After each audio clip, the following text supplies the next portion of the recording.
হাসিনা যদি খালি একবার খেয়াল করতো অতীতে আমি কি ছিলাম আর ভবিষ্যতে আমার কি হবি আর বর্তমান পায় কয় কি হনুরে, কি মনে করতেছেন? যারা প্রকৃত মানুষ তারা শুধু বর্তমান নিয়ে চিন্তা করবে না, তারা অতীতের কথা মনে করবে, ভবিষ্যতের চিন্তা করবে। ধরে কোন কথা ঠিক কি না? আজকে হাসিনার ভবিষ্যৎ কি? ওই যে কলো 41 সালে আমার নামাইকে, তো তুই করি গেল। দেখেন হযরত ওমর, আল্লাহর কোরআনের সাথে যার সম্পর্ক থাকে তার চরিত্রটা কেমন হয়। ওসমান গনি বলে, আমির আল মুমিনিন, আপনার অতীতের খবর কি? ওমর ফারুক বললেন, অতীতে আমি খালার বাড়িতে রাখালি করতাম, ছাগল নিয়ে যখন মাঠে যাইতাম, বিকেলবেলা ছাগলগুলো ফেরত আনলে আমার খালা ছাগল গুনে বলতো, ওমর কয়টা নিয়ে গেলে, কয়টা ফেরত আনলে? আমি আবার দৌড় দিতাম, ওই ছাগলগুলো খুঁজে খুঁজে কুড়ে যখন খালারে জমা দিতাম, খালা মাথার চুল ধরে বলতো, ওমর যেই ভুল আজকে করেছো, এই একই ভুল যদি আগামীকাল করো তোমার রাখালির চাকরি আমি ক্যান্সেল করে দিব। আমি খালার পা ধরে বলতাম, খালা আমার রাখালির চাকরি ক্যান্সেল করে দিলে আমি থাকবো কোথায়, খাবো কি? একদিন যে ওমর রাখালির চাকরি রক্ষা করার জন্য খালার পা ধরে কেঁদেছে, আজকে সেই ওমরকে অর্ধ পৃথিবীর খলিফা বানাইছে। এটা ওমরের যোগ্যতাই নয়, এটা কেবলমাত্র আল্লাহর কোরআনের পাওয়ারে। এখন আপনারা বলেন, এই কোরআনের পাওয়ার আছে না নাই? কেমন পাওয়ার?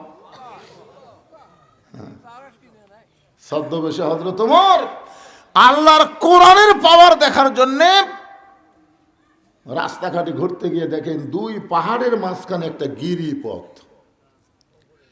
ওই গিরিপথের মধ্যে একটা সুন্দরী মেয়ে হেঁটে হেঁটে আসতেছে, অত্যন্ত ধীর গতিতে মেয়েটা হেঁটে হেঁটে আসতেছে। ওমর ফারুক মেয়েটার দিকে তাকাইয়া বললেন, আলহামদুলিল্লাহ। আবার আপনার মনে করেন না যে আমির হামজা এক নায়িকার কথা ওয়াজে বলছে, আল্লাহর নাম একবার তাকান তো, এটা লিয়ে যা ভাইরাল হচ্ছে ভাই, তাহলে ভারতের একটা নায়িকা দিয়ে রাশ্মিকা মান্দানা, এত আবার ওটা তুলে দিস না রে ভাই, এই বুড়ো হুজুরের আবার কি করে। একটা মেয়েকে দেখে হযরত ওমর আল্লাহর শুকরিয়া আদায় করতেছেন, কারণ মেয়েটার আপাত মস্তক আল্লাহর আইন পর্দা। মানে মেয়েটার চেহারার কোনো কিছু সে দেখতেছে না, দেখতেছে মেয়েটার আপাত মস্তক আল্লাহর আইন পর্দা। মেয়েটা যদি দেখতে কালো হয়, খাটো হয়, কিন্তু মেয়েটা যদি আল্লাহর আইন পর্দা মেনে চলে, আল্লাহর ইসলাম তাদেরকেই কেবলমাত্র সুন্দরী মেয়ে বলে। আমাদের বাংলাদেশে যে আইন চলতেছে, এই আইনের সুন্দরী মেয়েকে এই যে একজন কাছে পরিমণি, মানে যাই যত কাপড় খুলবি তাই তত সুন্দরী হবি, এটা হচ্ছে বাংলাদেশের আইন। আর আল্লাহর আইনে হলো, যে যত কাপড় পরে পর্দা করবে আল্লাহ তাকে সুন্দরী বলবে। তাহলে যারা যুবক আছে তারা একটু আমার সঙ্গে বলো, আমি যেই বলবো পর্দানিশী নারী যারা, তোমরা বলবা বিশ্ব সুন্দরী তারা। পর্দানিশী নারী যারা, আর যেই বলবো বেপর্দা নারী যারা, তোমরা বলবা বিশ্ব বেহায়া তারা। বেপর্দা নারী যারা। ওমর ফারুক মেয়েটার নিকটে গিয়ে বললেন, মা এই নির্জন পথে তুমি একা একা চলতেছো, তোমার সামনেও কোনো মানুষ নাই, পিছনেও কোনো মানুষ নাই, তোমার অন্তরে কোনো ভয় ডর লাগতেছে না?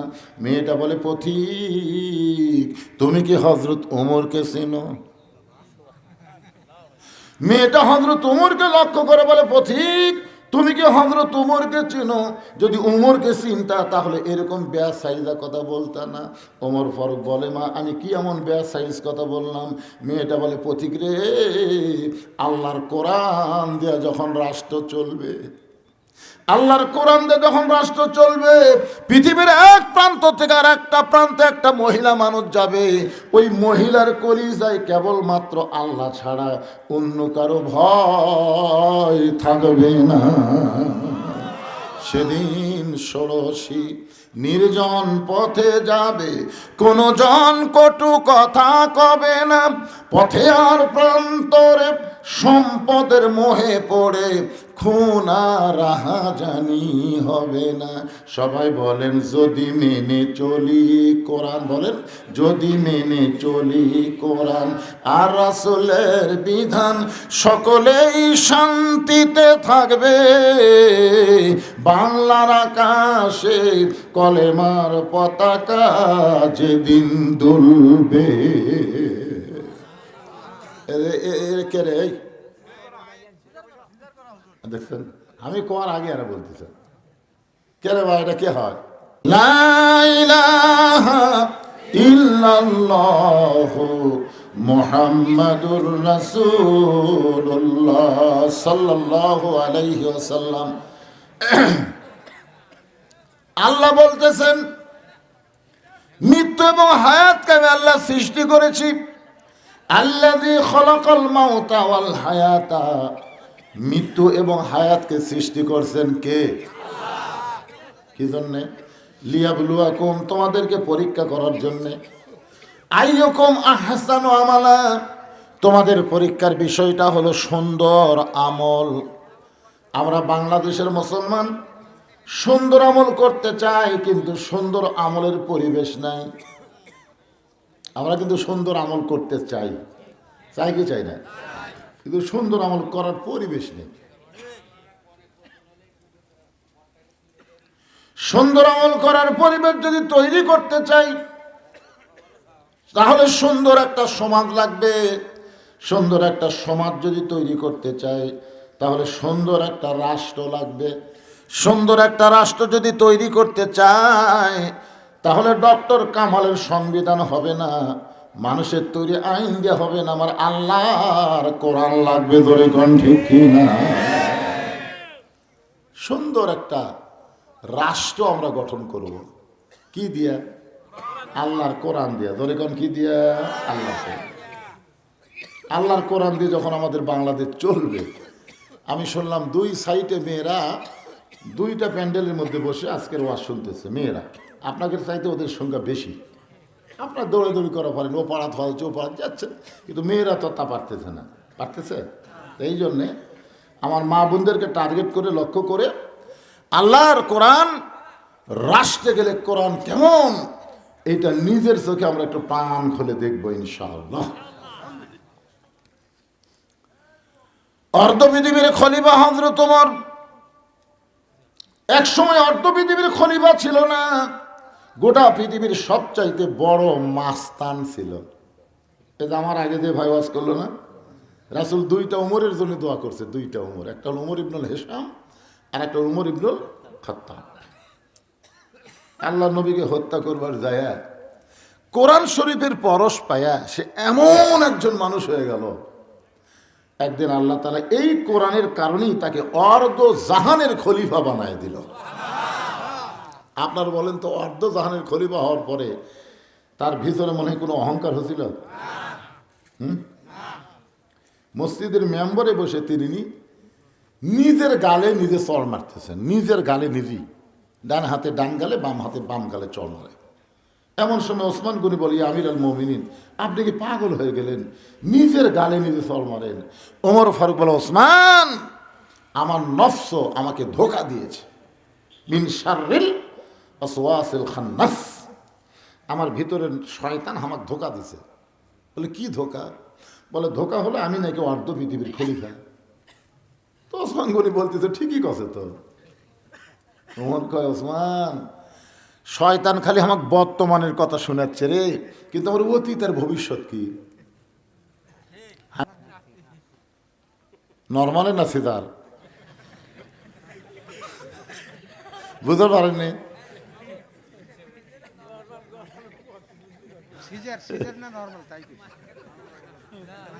না না, অসুবিধা নেই, অসুবিধা নেই। আমার মাইকের জন্য সেবা করবো, ধৈর্য ধরলে কিছু না। যে আমার উপরে যে কয়টা বসে আছি, যে কয়টা আমার উপরে বসতে গেছে, একটাও সিজার নয়, একটা। আগেকার যুগে মায়েরা সিজার করছে, সিজার বুঝিছে তাই। আমার সম্পর্কে এক খালা খুব কষ্ট পাচ্ছে, বলে সিজারকে না মরে যাবো, মরে যাবো, কিন্তু আমার পেট একটা পরপুরুষ দাঁড়িয়ে আছে কাটপি, মরাই যাবো রে, কিন্তু সিজার করবো না। এই কয়ে এমন ধৈর্য ধারণ করলো। 2 দিন পরে বাচ্চা নর্মালি হলো। আসলে বাচ্চা সবগুলোই নর্মালি হবে, কিন্তু অধৈর্য হওয়ার কারণে পেট কাটা লাগে, বুঝতেছেন না? মায়ের পায়ের তলে সন্তানের জান্নাত, ইয়ের কি মনে করতেছেন? সন্তানের যদি বাপই তো সব কিছু করে, মাও কি করে রে? মাও কি করে? খালি পেটের মধ্যে আর দুধ খেলে আর যা কিছু করে, বাড়ি ঘর সয় সম্পত্তি সব বাপের ধান্দা। ধরে কোন কথা ঠিক কিনা? 2.5 বছর মাও একটু কষ্ট করে, আর 25 বছর থেকে বাপ কষ্ট করে, অথচ বাপের পায়ের তলে জান্নাত না, জান্নাত হলো মায়ের পায়ের তলে। আর মাথা ধরে কি জন্যে পরে হাদিস পড়ে দিকে, ওরে বাবা রে, কি বাবা আনন্দে মাতিয়া সাগরে ভাসাইয়া সেই যে চইলা যায় খবর লয় না, মাজন ধরিয়ায় উদরে কতই কষ্ট করে, 10 মাস পরে পায় প্রসবের বেদনা, এমন দরদি ভাবে কেউ হবে না আমার মা গো। কি বলবো প্রসবের কথা, মা বিনে সেই ব্যথা কেউ তো বুঝিবে না। মাজন ঠেকিয়া সন্তানের দায়, অকালে মা মারা যায়, ঠেকিয়া সন্তানের দায়, অকালে মা মারা যায়, কেন সে মায়ের ভক্তি করো না, এমন দরদি ভাবে কেউ হবে না আমার মা গো।